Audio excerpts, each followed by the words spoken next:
அஸ்ஸலாமு அலைக்கும் வரஹ்மத்துல்லாஹி வபரகாத்துஹு. அல்ஹம்துலில்லாஹி ரப்பில் ஆலமீன் வல் ஆகிபத்து லில் முத்தகீன் வஸ்ஸலாத்து வஸ்ஸலாமு அலா சய்யிதில் அன்பியாஇ வல் முர்சலீன் வ அலா ஆலிஹி வ ஸஹ்பிஹி அஜ்மஈன். அம்மா பஅத். கண்ணியத்திற்குரிய சகோதரர்களே, இப்போது அடுத்த கேள்வி என்னென்னு சொன்னால், தர்காக்களில் அடக்கமாகி இருக்கக்கூடிய அவுலியாக்களுக்கு காதே கேட்காதே, அவங்க மௌத்தா போயிட்டாங்கன்னா முடிஞ்சுது, அவ்வளோதான். அவங்களுக்கு மேலே என்ன நடக்குது ஏது நடக்குதுன்னே தெரியாது. அவங்களுக்கு நீங்கள் போய் கேட்குறீங்களே, காது கேட்காதவங்ககிட்ட போய் நீங்கள் கோரிக்கை வைக்கிறீங்களே, அது எப்படி அவங்களுக்கு கேட்கும்? கேட்கவே செய்யாத போது அவங்க எப்படி உங்களுடைய கோரிக்கைகளை நிறைவேற்றி தருவாங்க அப்படின்னு கேட்குறாங்க. இந்த கோரிக்கையை அவங்க எப்படி நிறைவேற்றி தருவாங்க அப்படிங்கிறது தனி சப்ஜெக்ட், அதை நம்ம தனியாக பேசலாம். கோரிக்கை அவங்க அவுலியாக்கள் தான் நிறைவேற்றி தர்றாங்க, சுயமாக நிறைவேற்றி தர்றாங்க அப்படின்னு எந்த முஸ்லீமாவது சொல்கிறாங்களா? அப்படி என்ன அர்த்தத்தில் இந்த அவுலியாக்கள்கிட்ட போனால் கிடைக்கும் அப்படிங்கிறத சொல்கிறாங்க, அது எந்த அர்த்தத்தில் சொல்கிறாங்க அப்படிங்கிறது தனி சப்ஜெக்ட், அதை நம்ம வேறொரு வீடியோவில் பார்ப்போம்.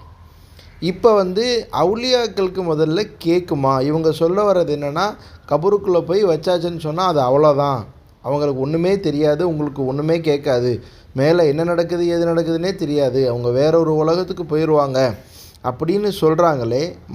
மையத்துகள்கிட்ட போய் இறந்தவங்கள்ட்ட போய் கேட்குறீங்க அப்படின்னு திரும்ப திரும்ப சொல்கிறாங்களே. இதில் யதார்த்தம் என்ன அப்படின்னா, இறந்தவங்க அவ்வளோதான், அவங்க ஒன்றுமே கிடையாது, இறந்தவங்க தான் அப்படின்னு சொல்கிறது காஃபிர்களுடைய கூற்று. அவங்க என்ன சொல்கிறாங்கன்னு சொன்னால், வகானு யகூலூன ஐதா மித்னா வகுன்னா துராபன் வ இலாமன் ஐன்னா லமபூதூன் அவ ஆபா உனல்ல வரும். சூரத்துல் வாக்கியா 47-48 ஆயத்து. நாங்கள் மௌத்தா போய் மக்கி மண்ணா எலும்பு எதுவுமே கிடைக்காம மண்ணா போயிட்டாலும் எழுப்பப்படுவோமா? அவ ஆபா உனல்ல வரும், எங்களுடைய முன்கடந்து விட்ட எங்களுடைய முன்னோர்களும் எழுப்பப்படுவார்களா அப்படின்னு கேட்ட கேள்வி காஃபிர்களுடையது. யாசீனுடைய 78-79 வசனத்தில் வலரபலனா மசலன் வனசி ஹல்கஹு கால் அமையுஹில் இலாமோஹிய ரமீம், அவன் எப்படி அல்லாஹு தாலா நம்மை படைத்தான் என்பதை மறந்துவிட்டு அவங்க கேட்குறாங்க, மையுஹில் இலாமோஹிய ரமீம், எலும்பு உட்பட எல்லாம் மக்கி மண்ணா போன பிறகும் எலும்பையா அல்லாஹ் உயிர்ப்பிச்சு எழுப்புவான்? அப்படி உயிர்ப்பிச்சு எழுப்புவான் யார் அப்படின்னு அவங்க கேட்குறாங்க. குல் நபியே, நீங்கள் சொல்லுங்கள், யுஹீஹல்லதி அன்ஷஹா அவ்வல மர்ரா, இந்த எலும்பு கூட இல்லாமல் முதல்ல எப்படி உங்களை அல்லாஹ் படைச்சானோ அவன் உங்களை உயிர்ப்பிப்பான். ஓஹோ பி குல்லி ஹல்கின் அலீம், ஒவ்வொரு படைப்பு குறித்த எல்லாம் அவனுக்கு தெரியும் அப்படின்னு சொல்லி சூரத்து யாசீனில். இதனால தான் நம்ம சொல்கிறோம், இந்த குரான் ஓதுங்க, தயவு செஞ்சு குரானை எடுத்து பாருங்கள், எவனோ யூடியூப்பில் பேசுகிறத கேட்காதீங்க, அவனுடைய கருத்து சரியாக தான் இருக்கும் அப்படின்னு நீ நம்பாதீங்க. உங்களுக்கு முதல்ல குரானே ஓத தெரிய மாட்டேங்குது, நீங்கள் எப்படி குரான் ஹதீஸை ஃபாலோ பண்ணுவீங்க அப்படின்னு நம்ம திரும்ப கேட்குறதுக்கு காரணம் தான். மையத்துகள் கேட்பார்கள், அவங்களுக்கு எல்லாம் மேலே நடக்கிறது எல்லாம் தெரியும், இறந்தவங்க தான் அப்படின்னு சொல்கிறது தப்பு, அப்படி கிடையாது, அது காஃபிர்களுடைய வாதம் அப்படிங்கிறத நாம் குரான்லேருந்தே வழக்கமாக ஓதக்கூடிய யாசின் வாக்கியாலேருந்தே நம்ம சொல்கிறோம். ஹைர் அல்ஹம்துலில்லாஹ். இப்படி இறந்தவங்க தான் அப்படின்னு சொல்கிறது காஃபிர்களுடைய வாதம். அவர்களுக்கு கபரில் இன்னொரு வாழ்க்கை உண்டு, அந்த வாழ்க்கையில் அவர்கள் ஹயாத்தோடு இருப்பார்கள், அவர்களுக்கு அல்லாஹ் தஆலா ரிஸ்கை தருகிறான். இதை அநேகமாக யாரும் மறுக்க மாட்டாங்கன்னு நினைக்கிறேன். கபரில் அவங்க உயிரோடு இருப்பாங்க, அப்படி உயிரோடு இருக்க மையத்துக்கு தானே கேள்வி கேட்க முடியும். கபரில் கேள்வி இருக்குது, கபரில் கேள்வி கணக்கு இருக்குதுன்னு சொல்கிறாங்களே, கபரில் கேள்வி கணக்கு இருக்குன்னா மையத்திட்டியா எந்திரிப்பா அப்படின்னு சொல்லிகிட்டு இருப்பாங்க. கபரில் அவங்க ஹயாத்தோடு இருக்க போய் தான் அவங்ககிட்ட கேள்வி கேட்குறாங்க. இப்போ கபரில் அவங்களுக்கு ஹயாத் இருக்குது, அவங்க உயிரோடு இருக்காங்க, அவங்க அதையெல்லாம் கேட்பாங்க, மலக்குகள் அவங்ககிட்ட கேள்வியெல்லாம் கேட்பாங்க அப்படிங்கிறத யாரும் மறுக்க மாட்டாங்க. சரி, எதை மறுக்கிறாங்க? கபருக்குள்ளே ஒரு ஜனாசாவை கொண்டு போய் வச்சுட்டோம்னு சொன்னால் அவங்க வேலை உலகத்துக்கு போயிட்டாங்க, அப்போ அவங்களுக்கு மேலே என்ன நடக்குதுன்னே தெரியாது அப்படின்னு சொல்கிறாங்களே.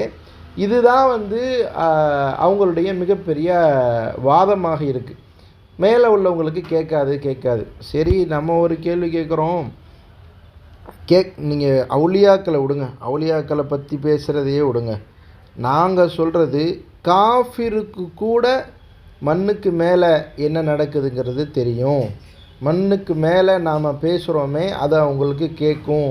அப்படி கேட்கும் பொழுது அவங்க கை சேதப்பட்டு வருந்தி பேசுவாங்க அப்படிங்கிறதெல்லாம் குரானில் ஹதீஸில் பல இடங்கள்லையும் காணப்படுது.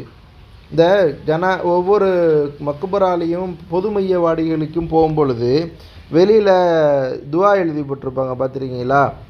கபரிஸ்தானுக்கு நுழையும் போது ஓதும் துவா அப்படின்னு, அஸ்ஸலாமு அலைக்கும் அஹ்லத்தியார் யதார கௌமி முஃமினீன் அன்தும் சலஃபனா நஹனு பில் அஸர் அன்தும் சலஃபனா நஹனு பில் அஸர் இன்னா இன்ஷா அல்லாஹ் பிக்கும் லாஹிகுன் அஸ்அலுல்லாஹ் லனா வலக்கும் ஆஃபி. அப்படி பலவிதமான வார்த்தைகளில் துவாக்கள் எழுதி போட்டிருப்பாங்க. ஏன்னா பலவிதமான வார்த்தைகள் மாறுது தவிர இந்த அஸ்ஸலாமு அலைக்கும் அப்படிங்கிறது மாறாது. அஸ்ஸலாமு அலைக்கும் உங்கள் மீது சலாம் உண்டாகட்டும் அப்படின்னு முன்னோக்கி சொல்கிறாங்க. அஸ்ஸலாமு அலைஹி அவர்கள் மீது சலாம் உண்டாகட்டும், இங்கே இருக்கக்கூடிய மையத்துகளுக்கு சலாம் உண்டாகட்டும் அப்படின்னு வார்த்தைகள் இருந்தால் அது வேற விஷயம். அது படற்கையாக சொல்லப்பட்டுச்சுன்னா அது வேற கதை அவங்களுக்கு அப்படின்னு சொன்னான். ரசூலுல்லாஹி ஸல்லல்லாஹு அலைஹி வஸல்லம் அவங்க கபரிஸ்தானுக்குள்ள நுழையும் போது ஒரு துவான்னு சொன்னது அஸ்ஸலாமு அலைக்கும் அப்படின்னு முன்னோக்கி தான் சொன்னாங்க. மையத்துக்களை பார்த்து பேசுகிற துணியில் தான் நபி ஸல்லல்லாஹு அலைஹி வஸல்லம் அவங்க துவா செஞ்சாங்க, அந்த சலாமை சொல்ல சொன்னாங்க. பல இடங்களில் முன்னோக்கியே அவங்கள பார்த்து பேசியிருக்கிறாங்க. அஸ்அலுல்லாஹ் லனா வலக்குமுல் ஆஃபியா, எங்களுக்கும் உங்களுக்கும் சேர்த்தே நான் அல்லாட்ட ஆஃபியத்தை கேட்குறேன் அப்படின்னு நபி ஸல்லல்லாஹு அலைஹி வஸல்லம் சலாம் சொன்னதோடு மட்டும் இல்லை, அவங்கள முன்னோக்கி உங்களுக்காக நான் துவா செய்கிறேன், உங்களுக்காக நான் ஆஃபியத்தை கேட்குறேன் அப்படின்னு சொல்லியே அழைச்சே யாதார கௌமி முஃமினீன் அப்படின்னு நேரிட்டு அழைச்சே அவங்ககிட்ட பேசியிருக்கிறதாக பல ஹதீஸுகளில் வருது. ஆயிஷா ரலியல்லாஹு அன்ஹாவுடைய ரிவாயத்து வருது. ஜன்னத்துல் பக்கியுக்குள்ளே போனோன்னு சொன்னால் அஸ்ஸலாமு அலைக்கும் தார கௌமி முஃமினீன் வ அதாக்கும் மா துஅதுன கதன் முஅஜ்ஜலூன் வ இன்னா இன்ஷா அல்லாஹ் பிக்கும் லாஹிகூன் அல்லாஹும்ம ஃபிர் லி அஹ்லி பக்கியில் கர்கத் அப்படின்னு சொல்லிலாம் நபி ஸல்லல்லாஹு அலைஹி வஸல்லம் அவங்க ஆயிஷா ரலியல்லாஹு அன்ஹாவுக்கு துவா சலாம் சொல்ல சொல்லியும் அவங்களுக்காக துவா செய்ய சொல்லியும் சொல்லி தந்திருக்கிறாங்க. அப்போது கேட்க மாட்டாங்க, அவங்களுக்கு எதுவுமே கேட்காதுன்னா அஸ்ஸலாமு அலைக்கும் அப்படின்னு மனிதர்களுக்கு ஹயாத்தோடு இருக்கவங்களுக்கு சொல்கிற மாதிரியே ஏன் நபி ஸல்லல்லாஹு அலைஹி வஸல்லம் அவங்க மண்ணறைக்குள்ளே நுழையும் போது பொது மையவாடிகளுக்குள்ளே நுழையும் போது சலாம் சொல்லணும்? இந்த கேள்விக்கு அப்படியே திருடனுக்கு தேல் கொட்டின மாதிரி கம்முன்னு இருப்பாங்க. யாருமே இதுக்கு இந்த போலி தௌஹீத் கோஷ்டிகளில் பதில் சொல்கிறதே கிடையாது. அதே மாதிரி ரொம்ப ரொம்ப தெளிவான நான் சொன்ன இந்த மேலே சொன்ன இந்த அஸ்ஸலாமு அலைக்கும் மையத்துகளுக்கு ஜனாசாக்களுக்கு சலாம் சொல்கிற அந்த ஹதீஸ் முஸ்லீமில் சஹீஹ் முஸ்லீமில் 974வது ஹதீஸாகவும் 975வது ஹதீஸாகவும் வருது. சரி, இது கூட ஏதோ ஒரு துவா அப்படின்னு சொல்லிடுவாங்க, அப்படி புறக்கணிக்க முடியாது. இதை கூட ஏதோ ஒரு துவா அப்படின்னு அவங்க நினச்சிட்டாலுமே கூட பத்ரு போர் நடந்தபோது ஹிஜ்ரி 2 பத்ரு போர் முடிஞ்ச உடனே அதில் இறந்த காஃபிர்களுடைய சடங்களை கவனிக்கணும். காஃபிர்களுடைய சடலங்களை நபி ஸல்லல்லாஹு அலைஹி வஸல்லம் அவங்க ஒரு பெரிய ஒரு கிணத்துக்குள்ளே தூக்கி போட்டுட்டு துவா கேட்குறாங்க. யா ஃபுலான் அப்னு ஃபுலான், யா ஃபுலான் அப்னு ஃபுலான், ஹல் வஜத்தும் மா வஅதகுமுல்லாஹு வ ரசூலுஹு ஹக்கா ஃபஇன்னி கத் வஜத்து மா வஅதனி அல்லாஹு ஹக்கா. இன்னாரே அவங்க பேரை சொல்லி கூப்பிட்றாங்க. அபூஜகலே இப்போ இப்படி பேர் சொல்லி கூப்பிட்டுட்டு அல்லாஹு தஆலா உங்களுக்கு எதை வாக்களித்தானோ அதை சத்தியம் என்று பெற்றுக்கொண்டீர்களா? அல்லாஹும் ரசூலும் சொன்னதை கரெக்டுன்னு இப்போ புரிஞ்சுக்கிட்டீங்களா? இப்போ இன்னி கது வஜத்து மா வாதனி அல்லாஹு ஹக்கா, அல்லாஹ் எனக்கு பதில் போரில் வெற்றியை தருவேன் என்று வாக்களித்தான். அவன் வாக்களித்ததை நான் உண்மையாகவே சத்தியம் என்று நான் பெற்றுக்கொண்டேன் அப்படின்னு சொல்லி நபி ஸல்லல்லாஹு அலைஹி வஸல்லம் அவங்க பிணங்களை கொண்டு போய் ஒரு குழியில் தூக்கி போட்டுட்டு பேசுகிறாங்க. பக்கத்தில் இருந்து உமர் ரலியல்லாஹு அன்ஹு கேட்டாங்க, கைஃபத்து கல்லிமு அஜிசாதன் லா அருவாஹலகா, என்ன யார சொல்லலா, உயிர் இல்லாத சடலங்கள்கிட்ட போய் பேசிக்கிட்டு இருக்கீங்களே, எப்படி பேசுகிறீங்க அப்படின்னு கேட்குறாங்க. அப்போ நபி ஸல்லல்லாஹு அலைஹி வஸல்லம் அவங்க சொன்ன வார்த்தை ரொம்ப கவனிக்கத்தக்கது. மா அன்தும் பி அஸ்மா லிமா அகூலு மின்ஹும், நான் சொல்வதை அவங்கள விட ஒன்றும் நீங்கள் நல்லா கேட்க போகிறதில்ல. ஆனால் கைர அன்னஹும் லா யஸ்ததியூன ஐயருது அலைய ஷையன், என்ன நீங்கள் நான் சொல்கிறத கேட்டிங்கன்னா பதில் சொல்லுவீங்க, அவங்க பதில் சொல்ல மாட்டாங்க, அவ்வளோதான் வித்தியாசம் அப்படின்னு சொல்லி நபி ஸல்லல்லாஹு அலைஹி வஸல்லம் அவங்க சொல்கிறாங்க. இந்த ஹதீஸ் வந்து முஸ்லீமில் 2873வது ஹதீஸாகவும், புகாரியில் 3976வது ஹதீஸாகவும் 2 விதமான அறிவிப்புகளில் வருது. சலாம் சொன்னால் கேட்கும், அவங்க நம்ம சொல்கிறதெல்லாம் உணர்வாங்க, நம்ம சொல்கிறதெல்லாம் கேட்டு வருந்துவாங்க அல்லது சந்தோஷப்படுவாங்க அப்படிங்கிறது மட்டும் இல்லை. இப்னு அப்பாஸ் ரதியல்லாஹு அன்ஹுமா அவங்களுடைய ரிவாயத்து ஒன்று இருக்குது, சஹீஹான ரிவாயத்து தான்.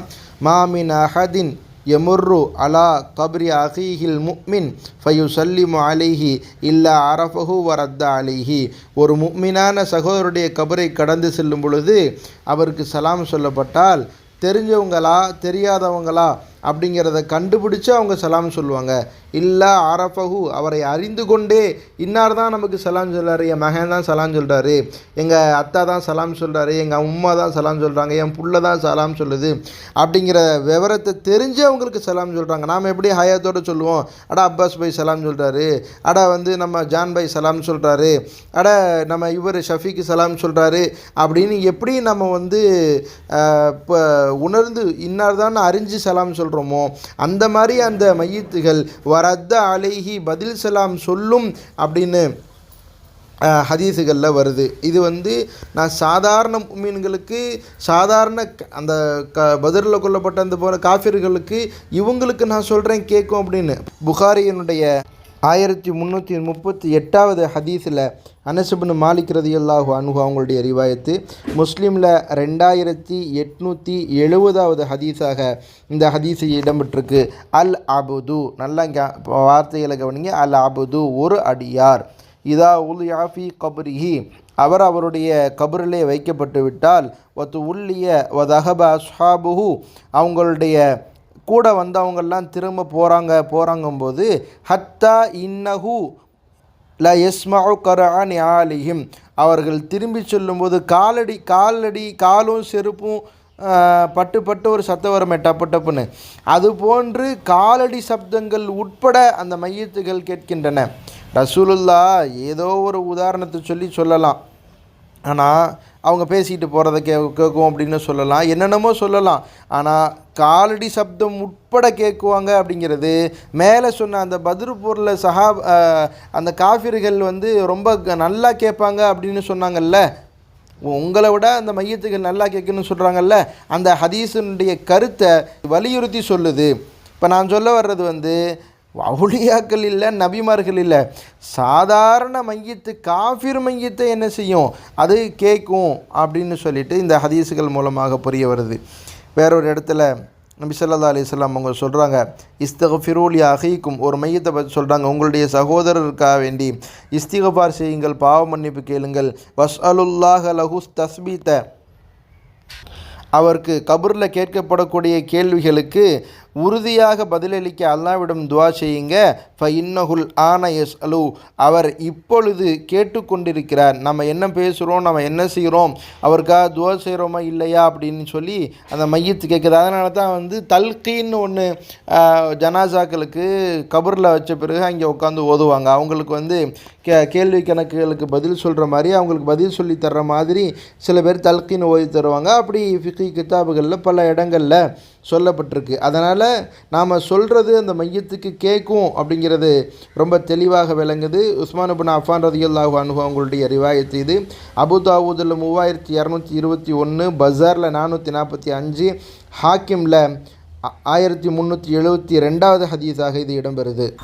சரிங்க, இப்படின்னு சொன்னால் சஹாபாக்கள் செஞ்சுருப்பாங்கல்லங்க, சஹாபாக்களுக்கு இதே மாதிரி நடந்திருக்கும், அவங்க கேட்பாங்கன்னு சொன்னால் அவங்களுக்கு சொல்லித்தரப்பட்டிருக்கும் அப்படின்லாம் சில பேர் கேட்குறாங்க. சஹாபாக்கள் செஞ்சுருக்க மாட்டாங்களா? ஆமாம், சஹாபாக்களுக்கு ஏன் செய்யப்படலை? சஹாபாக்களுக்கு செய்யப்பட்டுச்சு. சஹாபாக்கள் வசியத்தே செஞ்சுட்டு போனாங்களே மௌத்தா போகும்போது. சஹீஹ் முஸ்லீமுடைய 121வது ஹதீஸு, ரியாதுஸ் ஸாலிஹீன் உட்பட பல ஹதீஸ் கிதாபுகளில் இந்த ஹதீஸ் இடம்பெறுது. அம்ர் இப்னு ஆஸ் ரலியல்லாஹு அன்ஹு அவங்க வஃபாத் ஆகும்போது இப்படி வசியத் செய்கிறாங்க. அது ஒரு நீளமான ஹதீஸ், அது ரொம்ப சுவாரஸ்யமான ஹதீஸு. அந்த ஹதீஸை நீங்கள் படித்து பார்த்தீங்கன்னா அவ்வளவு நல்லாயிருக்கும், ரொம்ப சுவாரஸ்யமாக இருக்கும்.